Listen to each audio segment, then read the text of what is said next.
नमस्कार, स्वराज एक्सप्रेस देख रहे हैं आप और एक्सप्रेस स्पेशल के साथ मैं हूं रश्क गौरे। खबरों की शुरुआत छिंदवाड़ा से कर रहे हैं। छिंदवाड़ा जिले के सौसा क्षेत्र में भी टिड्डी दल की दहशत फैल गई है।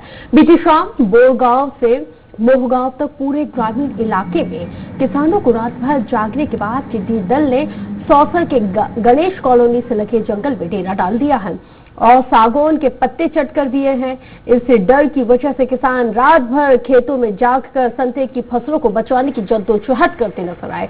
तो प्रशासन कीटनाशक दवा का छिड़काव कर रहा है, फिर भी लाखों की संख्या में टिड्डियां प्रशासन पर भारी पड़ रही हैं। बता दें कि सौसर में भी करीब 10,000 हेक्टेयर क्षेत्र में संतरे की फसल लगी हुई है, जो किसानों के लिए अब चिंता का विषय बन गई है।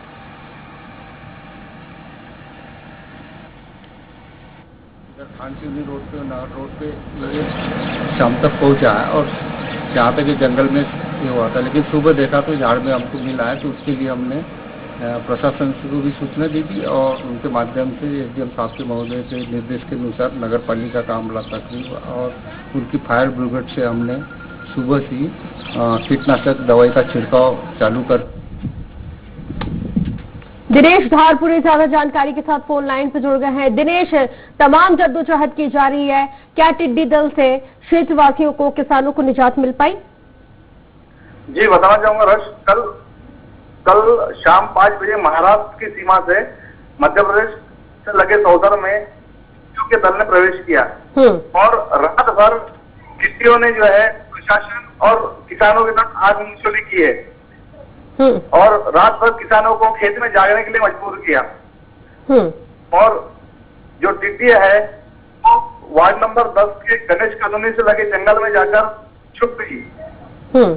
उसके बाद सुबह प्रशासन का अमला हरकत में आया और फायर ब्रिगेड के माध्यम से कीटनाशक दवाई किसी तरह का किसानों को कोई नुकसान हुआ है, और अगर नुकसान हुआ है तो कृषि विभाग के द्वारा कितना आकलन किया गया है? ये बताना चाहूंगा, सौसर में अभी अधिकांश जो फसलें निकल चुकी है। ठीक है, आप बने रहिए। इस वक्त हमारे साथ कृषि अधिकारी आरजे जीप तोड़े जुड़ गए हैं। आरजे साहब, बहुत स्वागत है, शुक्रिया हमारे साथ जुड़ने के लिए आपका। आरजे साहब, आवाज मिल रही है आपको मेरी? जी, आवाज मिल रही है? जी जी जी जी क्या कुछ दिक्कतों का सामना आप लोगों को करना पड़ रहा है? क्योंकि अमूमन इससे पहले टिड्डियों को देखा गया है कि वो इतनी संख्या में नहीं आया करती थी, लेकिन इस बार तो मतलब बेतहाशा तादाद में, लाखों की संख्या में टिड्डियों ने आक्रमण कर दिया है। तो बचाव को लेके क्या एहतियातन कदम उठाए जा रहे हैं? बचाव के तौर पे हमने सुबह जो झाड़ों पे टिड्डी बैठी थी उसके ऊपर फायर ब्रिगेड से, स्थानीय प्रशासन से मदद लेके सीएमओ साहब से हमने फायर ब्रिगेड में दौरा औषधि का, मतलब कीटनाशक औषधि का स्प्रे करवाया। काफी टिड्डी दल झाड़ों से मरा भी है और कुछ किसानों का जो आक्रमण कर रहा था उसमें किसानों द्वारा ढोल और धुआं करके जला के इनको भगाया गया। और वर्तमान स्थिति है, मैं भी निर्दयी हूँ कि सभी तरफ से जहाँ भी इफेक्टेड एरिया था वो क्लीन हो चुका है और ये आगे इतने शायद मोहकर ब्लॉक या पाटोना ब्लॉक की ओर किया है। जहाँ तक नुकसान की बात है, फिलहाल हमारे यहाँ कोई फसल है नहीं, केवल संतरा फसल है। उसमें अभी क्षति कोई आंतरिक नहीं हो रही, बैठा था जरूर, लेकिन उनको किसानों द्वारा उड़ाकर उसकी फसल को बचाना। जी अच्छा जी, तोड़े जी, क्योंकि अमूमन हमने इससे पहले देखा है कि बारिश के आसपास ही इस तरह के जो भी कीट पतंगे रहते हैं वो ही आक्रमण करते हैं, उनसे ही नुकसान होता है। लेकिन हमने इस सीजन में मई जून में हमने पहली बार ऐसा देखा है कि टिड्डियों की इतनी भारी तादाद फसलों को नुकसान पहुंचा रही है। आखिर इसकी प्रमुख वजह क्या बताई जाती है? अगर आप लोगों ने रिसर्च किया हो, कुछ जानकारी आप लोगों को स्टडी में मिल पाई हो? एक्चुअल में क्या मरुस्थली टिड्डी रहती है, मरुस्थल में इनका प्रजनन होता है, वहाँ से जो एडल्ट निकलते हैं तो ये दलों के रूप में भारी तादाद में निकलते हैं और ये किसी हवा की दिशा में चलते हैं। अब उस दिशा में जो भी क्षेत्र आता है वो इन्फेक्टेड होता है और ये फीडिंग के लिए मतलब जमीन पे होता है, फसल को चट करके आगे बढ़ता है। और रात में कहीं भी जो 6 बजे 6:30 बजे जो भी स्थान मिलता है उस समय वहाँ पे ये रुकता है। रुकने के बाद हेडिंग अपना अंडे वगैरह देने का काम करता है। अच्छा, मतलब आप हमारे दर्शकों को ये जानकारी दे रहे हैं कि मरुस्थलीय क्षेत्रों से ये निकलती हैं, जो यानी कि जिस तरह से जैसे राजस्थान का मरुस्थलीय क्षेत्र हो गया, ये वहां से निकलती हुई ये जो ग्रीन बेल्ट है वहां की तरफ रुख करती हैं। नहीं, हवा की दिशा में वो कोई भी स्टेट हो सकता है उनका। तो हवा का दिशा में मूवमेंट होता है, पर्टिकुलरली कोई सिलेक्टेड एरिया नहीं होता।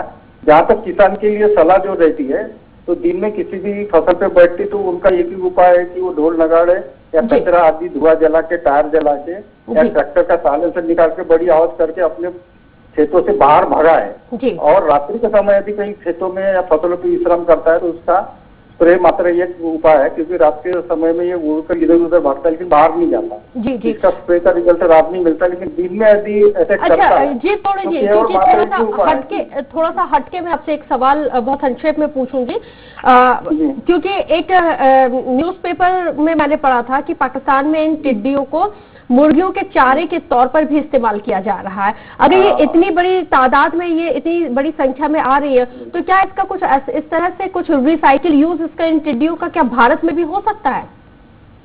अगर उसमें प्रोसेसिंग हो तो कर सकता है, क्योंकि इसमें प्रोटीन की मात्रा होती है तो टेस्ट करता है और न्यूट्रिएंट मिलने से वो फिर तो इसमें यूज कर सकते हैं, इसमें कोई ये नहीं है। लेकिन वो प्रोसेस होती है, प्रोसेस के हिसाब से उसका फूड बनाया जा सकता है। जी बहुत शुक्रिया हमारे साथ, मात्रा इसमें ज्यादा होती है। जी जी जी, बहुत शुक्रिया जीव तोड़े जी हमारे साथ जुड़ने के लिए, बातचीत करने के लिए। किसान जुड़ गए हैं उत्तम जी हमारे साथ इस वक्त फोन लाइन पर। उत्तम जी, कितना नुकसान अब तक हो चुका है और क्या कुछ कवायद आप लोगों को मेहनत करनी पड़ रही है? अब अभी तो काफी मेहनत करनी पड़ रही। क्या अभी हम लोगों को एकदम से जानकारी जब मिली तो हम लोगों ने फिर ट्रैक्टर का साउंड से डीजे वगैरह धुआं करना, ये सब टायर जला के, इन सारी चीजों से हमने अपनी खेत की व्यवस्था की।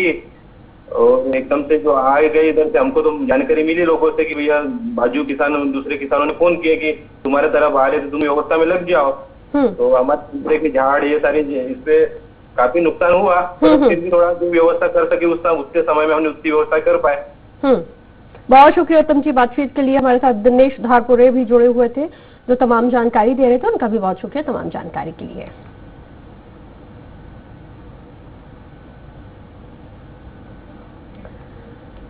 धार जिले